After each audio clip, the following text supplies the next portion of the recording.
Hello everyone, welcome to Learn Overflow. In this video, we'll discuss today's LeetCode problem, that is the count subway with fixed bounds. So this is a hard type problem, and we'll look into what the question is asking us to do and how we can solve this question easily. So before moving on, if you haven't subscribed to this channel, make sure to subscribe to Learn Overflow for regular LeetCode videos like this. The question says you are given an integer array nums and two integers min k and max k. Okay, so these are like an array nums is given, min k and max k. These are the two variables are given. Fine. Now what we need to do. Further, the question says a fixed bound survey. So a fixed bound survey of norms is a survey that satisfies the following condition. So it defines what the fixed bound survey is and what it means by that. So the minimum value in the survey is equal to min k and the maximum value in the survey is equal to max k. So uh, it basically means we need to create a subarray. Like a subarray, what is subarray? Subarray is a continuous part of the contiguous part of an array. So it's an array given, like the nums is an array given to us, fine. And what we need to do is like we need to build an subarray, like taking few elements of it, like parts of it array. But remember, we have to take it a continuous part. We cannot take any element out of it. It should be a continuous piece of blocks of elements. Okay. So what we need to do is like we need to figure out this fixed bound subarray is this in this subarray the minimum, like the minimum one is min k is equal to min k. It's not less than equal to or something. It's exactly equal to min k. Fine. And the maximum in this survey is equal to max k. So we need to determine like how like the number of this fixed bound surveys, like how many fixed bound surveys can be formed. Okay. If this is like a bit confusing, let's look at an example. See, as an example is 1, 3, 5, 2, 7, 5. Okay.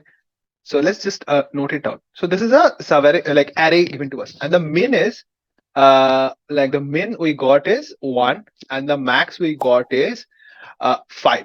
Fine. So the max we got 5. Now see what exactly it means. The minimum value in the survey. So survey is basically we can say taking we are taking this part. Okay.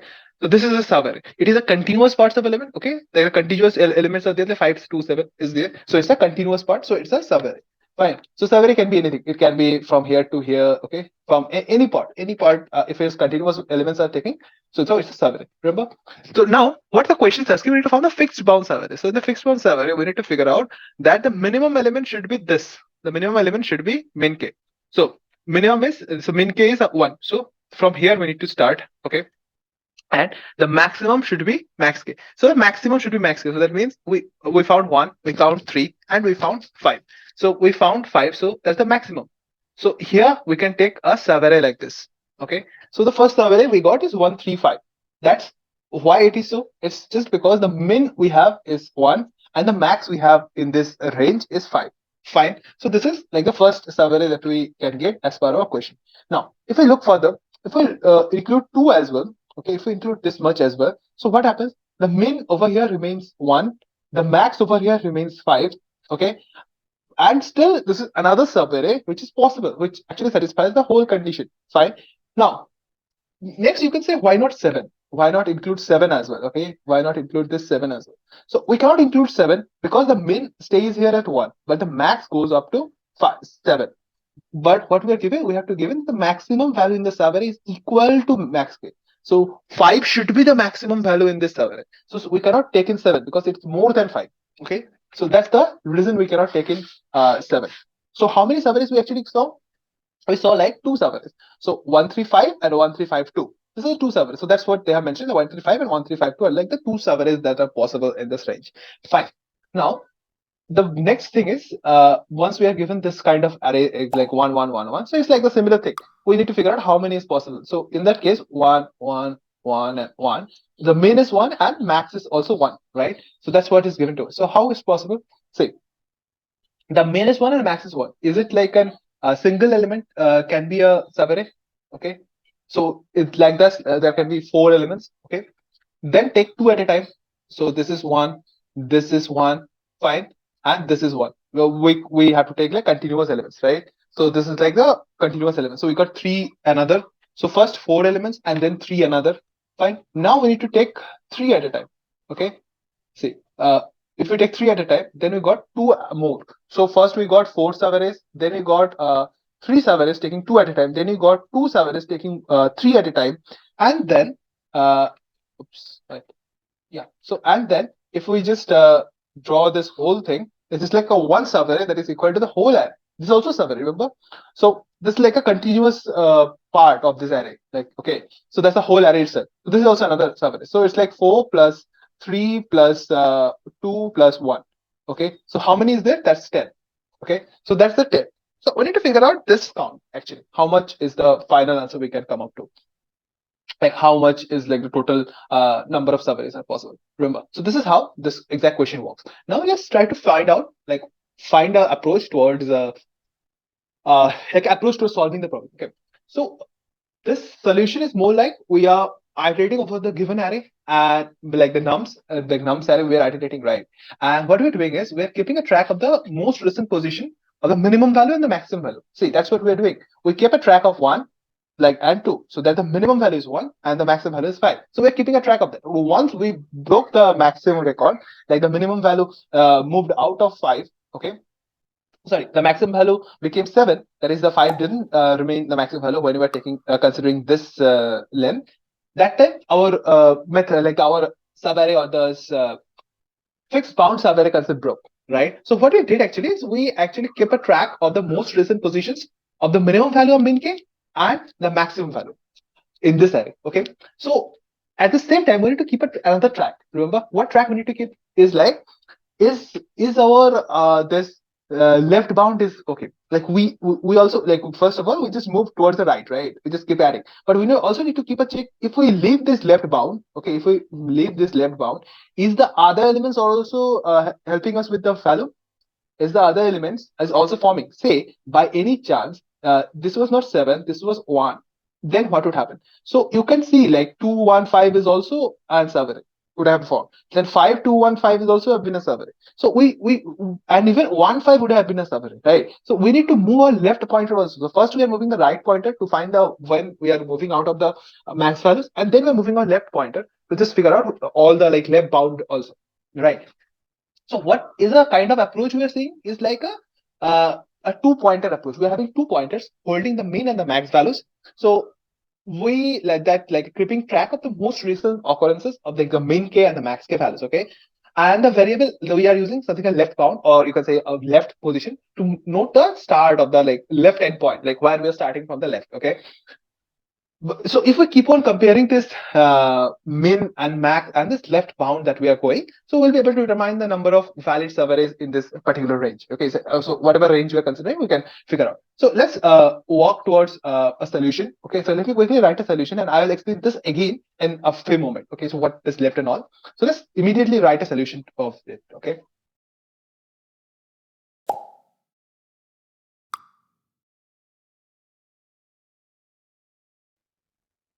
Yeah. So here you can see this, like this is the solution that it came up with, like 4 millisecond solution, and it's like 100% faster solution. Let's understand what we actually did over here. Okay. So what exactly we tried to do is like we, as I said, we took the kind of the 2 pointers. One is holding the min, another holding the max. Okay. So the two of them are holding the min and the max values. Okay. Now, so initialized, like we initialized each of them as -1. Why? Because we wanted to both of them to be starting at the like, leftmost point. And there's another thing we have is the left pointer. Left pointer is the one we are noting from where we are exactly starting our calculation. Okay, so what's the left side from where we are finding the like these 2 pointers are holding valid. Okay, now see what exactly we did. We just ran through the whole array.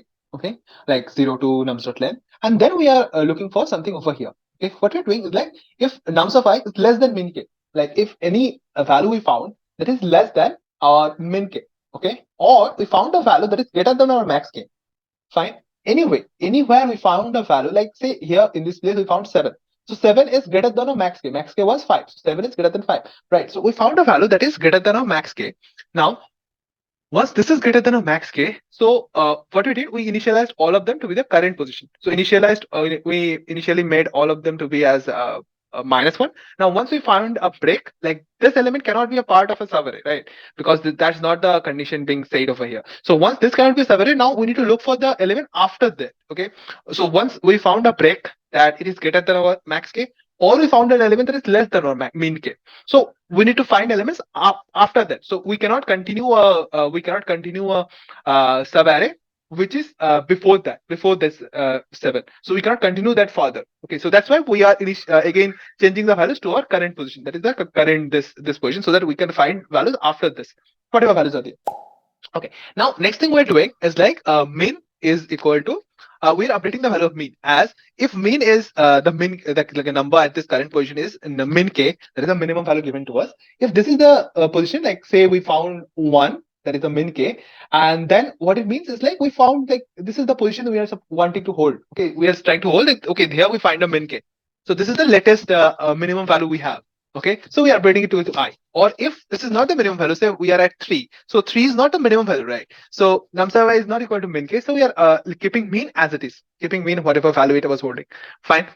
At the same time, we try to find the max. Try to find, say, if a num k, like say 5 in this case, is equals max, like the max was 5. So we are updating the value of I, like updating whatever position we had to this I.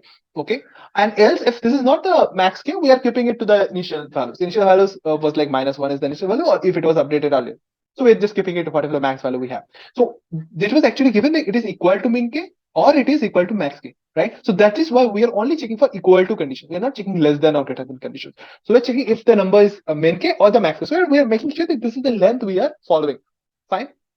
Now, what over here we're doing is the main step of this whole question. What exactly we're doing is like we are trying to figure out that if answer like minimum of min and max, like wherever this min and max are pointing to, so whatever the minimum value, out of that we are trying to remove the left key. What exactly we're doing? See, if I just take this example again, the example we had over here. Okay, so what it was like over here. Okay, so 1 3 then 5 then we had 2 and then we have 7. Fine. By any chance, now like let's not discuss the other chances. Now consider the first case. So we found min to be over here. Fine. We found max to be over here. So once both of these are there, okay, so what if max was not over here? Fine. If say we have our current I, the position of I is over here. This is the position of I. Fine. So in that case, what will happen? What is the minimum of max and mean? Max is still pointing to -1. Remember, it is not getting, it didn't get updated because it didn't got like equal to max k. So max is still at -1. So minimum of mean and max is like 1 is -1 is what it is returning. So, and from that, if you're returning left was pointing at -1. Okay, so we got something like 0. So -1 minus of -1 is like we got 0. So answer actually got 0. Now after that, once I move to this position, so now I it as 5. So here our max got updated to this ith position, like this current position. Fine. Now what happens exactly? We got min over here and we got max over here. Fine. And from there, if you're trying to find the min and max, like the minimum of min and max, so what we're getting is this position. Fine. 1 is the minimum. And from 1, if we're trying to minus of -1, so what are we getting? Are we getting like so the minimum is sorry, the minimum is actually we're pointing it at okay, so this is I. Okay, so this like 0 is the minimum we got. So and from there we are subtracting minus of -1. So minus of what is left us -1, remember? So minus of -1. So what we got is basically 1. So now answer became 1. Once we got to this position, answer became 1. Next, once we got to this position, is it anyway broke this condition? Is it anyway entered over here? No. So over here also we didn't find a mean, we didn't find a max, and we're continuing. Okay. So what's the current mean and max position? There's a continuing at over here and here. Fine. So our I is over here, move to this position, but our min and max are continuing on this position. So now again we got something like minimum of min and max is like 0 minus of -1, and we got something like 1. Fine. So our answer became 2, and then I got to this position. Fine. I got to this position, and here see this condition becomes true that nums of I, that is 7, is greater than max k. Max k was 5, so it became greater. So we initialized all to be I. So what is I? Is like 4. So now all is left, mean max is 4. Fine. In that condition, is it like any of this getting changed? No, because all are got changed to 4. Now everything, mean max and everything is pointing to this position after this particular line number 8. Okay. Now what happens further is like it goes to this answer, and in that answer is there's a minimum min and max, that is 4 itself, and from that if we subtract the left is also 4, that is what got updated, and we got 0. Fine. So that's how answer didn't get incremented. And then if we have again found 5 afterwards, So we found max to be changed to this position. So max is over here. Min is also standing at position that previous position is 4, right? So min and left are all standing at this position, and max got updated over here. Fine. So once we try to subtract min and left, so we found again this equation. So with one element, it's not getting updated. So that's how this whole like the equation we found is works for us. Fine. So I hope I can make you understand how this exact question works and how you can solve a question like this. Okay. So if you have any problem understanding this question, make sure to comment them down. I'll be happy to help you out in the comments as well. Also, make sure to like this video and subscribe to this channel for regular LeetCode videos like this. Hope to see you soon in my next video as well. Thank you.